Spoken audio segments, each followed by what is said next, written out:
Hello. അപ്പോൾ ഞങ്ങൾ ആടുജീവിതം കണ്ടു കേട്ടോ. അപ്പോൾ അതിൻ്റെ ഒരു ചെറിയ റിവ്യൂ പറയാനായിട്ടാണ് വന്നത്. പടം അടിപൊളി പടം.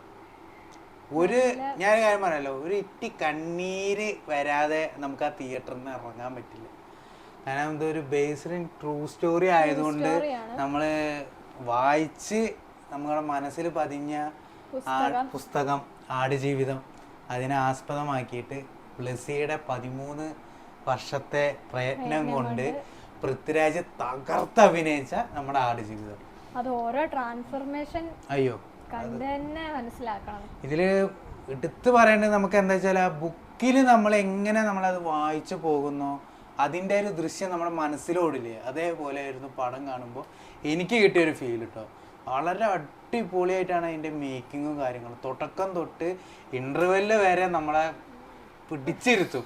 ഇത്രയും നല്ല ടെൻഷൻ അടിച്ച് നമ്മളിരുന്ന് കാണും. ഇൻ്റർവെല്ലിന് ശേഷം ഇമോഷണലായിട്ട് പിന്നെ സർവൈവല് രക്ഷപ്പെടുന്ന ഒരു രീതികൾ എങ്ങനെയാണോ നമ്മളെ ബുക്കിൽ കാണുന്നത് അതേപോലെ തന്നെയാണ് ബ്ലസ്സിയും പൃഥ്വിരാജും ആ പടം നല്ല ഗംഭീരാക്കി വെച്ചിട്ടുള്ളത്. അയ്യോ ഒന്നിനൊന്നും മെച്ചം. മ്യൂസിക്കിന്റെ കാര്യം പറയേ വേണ്ട. എ ആർ റഹ്മാൻ തകർത്ത അടി മിനിക്ക് വെച്ചിട്ടുണ്ട്, അടിപൊളിയാക്കി വെച്ചിട്ടുണ്ട്. പെരിയോനെ ഭയങ്കര അടിപൊളിയായിട്ടുണ്ട് കേട്ടോ. നല്ല ബാക്ക്ഗ്രൗണ്ട് സ്കോറൊക്കെ തകർത്ത് ആടിയിട്ടുണ്ട്. ഇതില് എനിക്ക് ഏറ്റവും പറയാനുള്ളത് പൃഥ്വിരാജിന്റെ മേക്ക് ഓവറിംഗ് ആണ്. അയ്യോ മനുഷ്യൻ 4-5 വർഷം കഷ്ടപ്പെട്ടതിന് ആ പടത്തിലുണ്ട്. അത് നമുക്ക് ആ തിയേറ്ററിൽ ഇരുന്ന് കാണുമ്പോൾ തന്നെ നമുക്ക് മനസ്സിലാവും അതിന്റെ ഒരു ഫീലിംഗ്. ഇതില് നജീബ് എന്ന ആ വ്യക്തിനെയും കൂടെ നമ്മളത് എടുത്ത് പറയണ്ട കേട്ടോ. ഇത്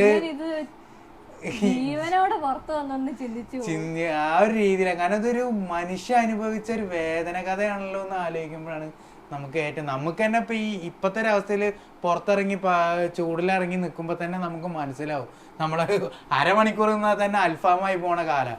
അപ്പൊ പിന്നെ ആ മനുഷ്യൻ 4-5 കൊല്ലം മരുഭൂമിയിൽ ഇങ്ങനെ അനുഭവിച്ച വേദന എന്ന് പറയുമ്പോ അയ്യോ മറ്റേ അവരെ അറബികൾ ചെയ്യുന്ന ഓരോ ക്രൂരതകളും കാര്യങ്ങളും എല്ലാ അറബികളെയും അതിൽ എടുത്ത് ക്രൂരന്മാരാന്ന് കാണിക്കണില്ല കേട്ടോ. ലാസ്റ്റ് കാണിക്കുന്ന രക്ഷപ്പെടുന്ന അറബി തന്നെയാണ്. അപ്പൊ അതെന്നൊക്കെ വെച്ച് നോക്കുമ്പോ എല്ലാരും പറയാൻ പറ്റില്ല, മനുഷ്യന്മാരുടെ ഇടയിൽ നല്ലവരുണ്ട് ചീത്തവരുണ്ട് ആ രീതിയിൽ. എന്തായാലും പടത്തിനെ കുറിച്ച് ഒന്നും പറയാനില്ല, പറഞ്ഞു തീരാൻ പറ്റില്ല. അടിപൊളി പറഞ്ഞ അടിപൊളി പടം. ഇതില് ആർട്ട് അഭിനയിച്ച ഒരു പയ്യനുണ്ട്, അവനും അടിപൊളിയായിട്ടുണ്ട്. കസറി അഭിനയിച്ചിട്ടുണ്ട് കേട്ടോ. ശരിക്കും എനിക്ക് ആ ഒരു ഇത് പടം കാണുമ്പോൾ നമ്മൾ ആ കഥ വായിക്കല്ലോ ആ ഒരു ഫീലായിരുന്നു. കാരണം ആ പടം അങ്ങനെ നമ്മൾ ആ കഥ ഇങ്ങനെ ഓരോ സീനും കാര്യങ്ങളൊക്കെ നമ്മൾ അറിയുമ്പോൾ നമ്മൾ ആ എങ്ങനെ മനസ്സിലാ ദൃശ്യം പതിയുക അതേപോലെ ആയിരുന്നു എനിക്ക് ആ സിനിമ കാണുമ്പോൾ ഉണ്ടായിരുന്നത്.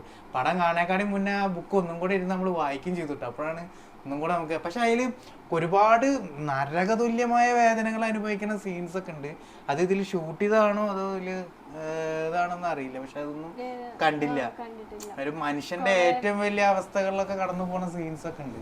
അതൊന്നും നമുക്ക് ഇതിൽ കാണാൻ പറ്റിയില്ല. പക്ഷെ ഇത്രയും വർഷങ്ങളുണ്ട് കഥയിലെന്ന് വെച്ച് കഴിഞ്ഞാൽ കുറച്ചും കൂടി നമ്മൾ പരത്തി കുറച്ചും കൂടി പറഞ്ഞിട്ടുണ്ട്.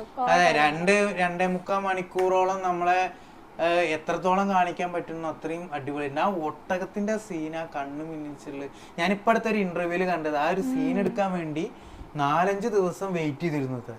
ആ ഒട്ടകത്തിന്റെ കണ്ണ് ബ്ലിങ്ക് ചെയ്യണ ഒരു ഇതുണ്ടല്ലോ. പക്ഷെ ആ ഒരു സീൻ ഒരു അടിപൊളിയായിട്ടുണ്ട്. പിന്നെ അതിൽ എടുത്ത് പറയേണ്ട സീനുണ്ട്. ആ മറ്റേ ആഫ്രിക്കൻകാരെ നിസ്കരിക്കണ സമയത്ത് ഒരു സൂര്യൻ പിന്നിന്ന് നമുക്ക് പോണ ഒരു വിഷ്വലുണ്ട്. അത് അടിപൊളി സീനാട്ടോ. അതങ്ങനെ പിന്നിന്ന് ഇങ്ങനെ മറിഞ്ഞു കിടന്നിട്ട് ഇങ്ങനെ മറ്റേ വെള്ളം ഇങ്ങനെ ഒഴുകി പോയിട്ട് അതെ ശരിക്കും പുഴയിലേക്ക് വരുന്നത്. ഗ്രാഫിക്സ് ആണെങ്കിലും എടുത്ത് പറയേണ്ട തന്നെ കേട്ടോ. അടിപൊളിയായിട്ടാണ് അതില് ഗ്രാഫിക്സ് ചെയ്തിരിക്കുന്നത്. പിന്നെ പൃഥ്വിരാജന്റെ ഇന്റർവ്യൂല് പറഞ്ഞ അതിൽ ഉപയോഗിച്ച പാമ്പോളൊക്കെ റിയൽ ആണ്. പക്ഷെ അതില് എന്താ വെച്ചാല് 4-5 പാമ്പിനെ കൊടുന്നിട്ട് ബാക്കിയുള്ളതൊക്കെ ഗ്രാഫിക്സ് ആണ്. അത്ര എല്ലാതും റിയലാന്ന് പറയണില്ല, ഗ്രാഫിക്സും ഉണ്ട്. പക്ഷെ എടുത്തു വെച്ച ഗ്രാഫിക്സും നമുക്ക് അറിയാത്ത രീതിയിൽ അത്ര അടിപൊളിയാക്കിയിട്ടുണ്ട് കേട്ടോ. രക്ഷയില്ല. അപ്പൊ ആടുജീവിതം തിയേറ്ററിൽ പോയി കാണാവുന്ന ഒരു പടാണ്. അടുത്ത ഓസ്കാറാണ്. അത് പറയാട്ടോ, ഓസ്കാറിലേക്ക് എന്തായാലും ഇത് നോമിനേഷൻ ചെയ്യേണ്ട ഒരു പടം തന്നെ ചെയ്ത് വെച്ചേക്കുന്നത് അതുപോലെ നമുക്കങ്ങ് അയ്യോ നെഞ്ഞ് തട്ടണ പോലെയാണ് അതിന്റെ ഒരു ഇതുണ്ടായിരുന്നത്. അയ്യോ രക്ഷയില്ല. അപ്പൊ എന്തായാലും ഗൈസ്, അപ്പൊ നിങ്ങൾ എന്തായാലും ആടുജീവിതം തിയേറ്ററിൽ പോയി തന്നെ കാണട്ടോ. അടിപൊളി പടമാണ്, എല്ലാവർക്കും ഇഷ്ടപ്പെടുന്ന ഒരു സിനിമ ആയിരിക്കും നമ്മൾ വിശ്വസിക്കുന്നു. അപ്പോൾ ഓക്കെ, അപ്പോൾ നമ്മൾ പുതിയൊരു റിവ്യൂ ആയിട്ട് അല്ലെങ്കിൽ പുതിയ വീഡിയോ ആയിട്ട് നമ്മൾ വരുന്നതായിരിക്കും. അപ്പോൾ ഈ റിവ്യൂ ഇഷ്ടപ്പെട്ട് കഴിഞ്ഞാൽ ലൈക്ക് ചെയ്യണം, ഷെയർ ചെയ്യണം, സബ്സ്ക്രൈബ് ചെയ്യണം. ഓക്കെ, അപ്പോൾ പുതിയൊരു വീഡിയോ ആയിട്ട് കാണുന്നത് വരെ ബൈ.